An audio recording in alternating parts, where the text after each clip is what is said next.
Hello friends, hope आप सभी बहुत अच्छे होंगे। मेरे पास एक मेल आया था जिसमें मुझसे पूछा गया कि प्रेगनेंसी की सही एज क्या होती है, क्या 30s के बाद प्रेगनेंसी में डिलीवरी में कुछ प्रॉब्लम हो सकती है। सो मैंने सोचा मैं इस पर एक वीडियो बना दूं सो दैट आप सभी को पता चल जाए कि माँ बनने की सही उम्र क्या होती है और 30 के बाद माँ बनने में कोई प्रॉब्लम होती है या नहीं। इसके लिए हमें बायोलॉजिकल फैक्ट्स के बारे में जानना पड़ेगा, बिकॉज आजकल शादियां ही लेट 20s या फिर अर्ली 30s में होती हैं, क्योंकि सबको पहले अपनी पढ़ाई कंप्लीट करनी होती है, कैरियर बनाना होता है, उसके बाद ही हम शादी के बारे में सोचते हैं। शादी होते होते ही 26 27 28 साल हो जाते हैं और उसके बाद जब हम प्रेगनेंसी प्लान करते हैं तो मोस्टली गर्ल्स 30s तक प्रेगनेंसी प्लान करती हैं।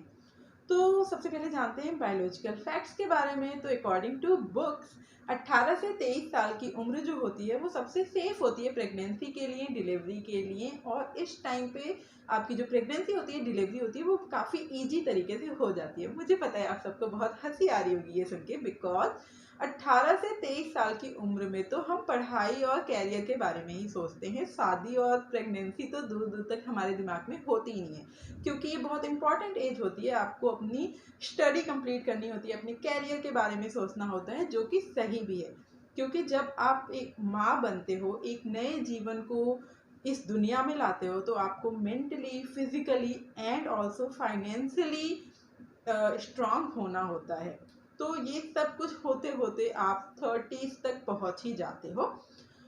बट जब एक बच्ची, एक गर्ल चाइल्ड पैदा होती है तो वो एक फिक्स नंबर ऑफ एग्स के साथ पैदा होती है।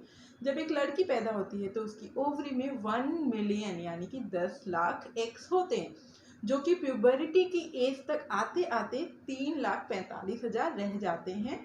30 की उम्र तक आते आते इनकी संख्या घटकर 1,80,000 तक हो जाती है और 40 की उम्र तक ये मात्र 45,000 ही रह जाते हैं।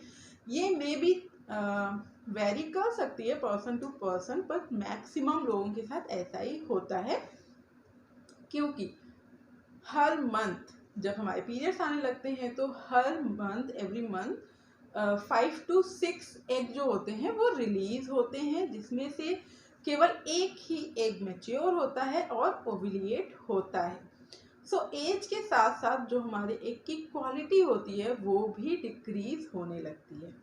एंड 35 की एज तक आते आते हमारी गलत खान पान, पोल्यूशन, गलत लाइफस्टाइल और इतना सारा हम लोग स्ट्रेस लेते हैं, इस कारण से बहुत सारी फीमेल्स में प्री मेच्योर मेनोपॉज की प्रॉब्लम भी देखने को आती है। इसके अलावा और भी प्रॉब्लम जो होती हैं वो बढ़ती जाती हैं, जैसे कि फेलोपियन ट्यूब या फिर यूट्रस में इन्फेक्शन होना या फिर ट्यूब्स में ब्लॉकेज आ जाना, जिसके कारण मिसकैरेज की प्रॉब्लम जो होती है वो बढ़ जाती है, या फिर प्री टर्म लेबर की प्रॉब्लम होती है। इसके अलावा इस एज तक आते आते फीमेल्स या मेल में प्रॉब्लम हो जाती है कि वो डायबिटिक हो जाते हैं या फिर हाइपरटेंशन हो जाती है, जिसके कारण सी सेक्शन जो होता है, सिजेरियन डिलीवरी के चांसेस जो होते हैं वो बढ़ जाते हैं, नॉर्मल डिलीवरी होने के चांसेस कम होते हैं।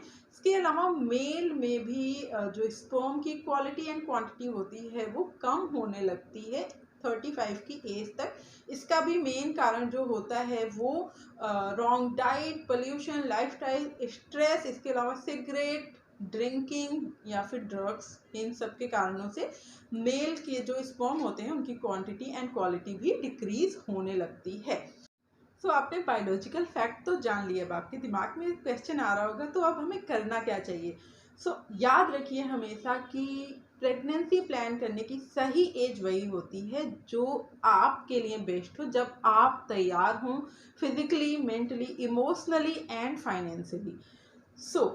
सिर्फ बायोलॉजिकल फैक्ट्स मैंने आपको इसलिए बताया कि उन्हें जानना जरूरी है, सो दैट जब भी आप अपनी प्रेगनेंसी प्लान करना चाहते हैं तो आप अपने डॉक्टर से जाके बात करिए। अब और भी बहुत सारे रास्ते हैं, अब तो एग फ्रीजिंग भी कराई जाती है। इसके अलावा आप अपने डॉक्टर से मिल सकते हैं, बात कर सकते हैं। हेल्दी खाइए, अपने वेट को कंट्रोल रखिए, एक्सरसाइज करते रहिए, शुगर, ब्लड प्रेशर वगैरह को कंट्रोल में रखिए, स्मोकिंग, अल्कोहल, ड्रग्स वगैरह से दूर रहिए। एंड लेट प्रेगनेंसी के कुछ फ़ायदे भी होते हैं। ऐसा नहीं होता है कि सिर्फ नुकसान ही होता है। अगर आप 30s के बाद प्रेग्नेंट होते हो, 35 की एज में प्रेग्नेंट होते हो, तो जो बेबीज़ होते हैं ना मेच्योर मदर के, मतलब कि ज़्यादा एज की अगर मदर हैं, उनके जो बेबीज़ होते हैं उनका IQ एंड EQ स्कोर जो होता है ना वो नॉर्मल बच्चों से ज़्यादा होता है, मतलब कि आपका जो बच्चा है वो ज़्यादा इंटेलिजेंट होगा। इसके अलावा मदर्स के लिए भी प्लस पॉइंट होता है कि जो मदर्स होती हैं वो फाइनेंशियली एंड इमोशनली स्टेबल होती हैं, सो दैट वो अपने बच्चों की देखभाल ज़्यादा अच्छे से कर सकती हैं। तो आप सभी को ये जानना चाहिए कि माँ बनने की कोई परफेक्ट एज नहीं होती है। माँ आपको तभी बनना चाहिए, प्रेगनेंसी आपको तभी प्लान करनी चाहिए जब आप पूरी तरह से तैयार हों। होप आपको ये वीडियो अच्छी लगी होगी। वीडियो अच्छी लगी है तो वीडियो को लाइक करिए, सबके साथ शेयर करिए एंड चैनल पे नए हैं तो सब्सक्राइब करिए ऐसी ही वीडियोस देखते रहने के लिए। मिलते हैं अगली वीडियो में, तब तक के लिए नमस्कार।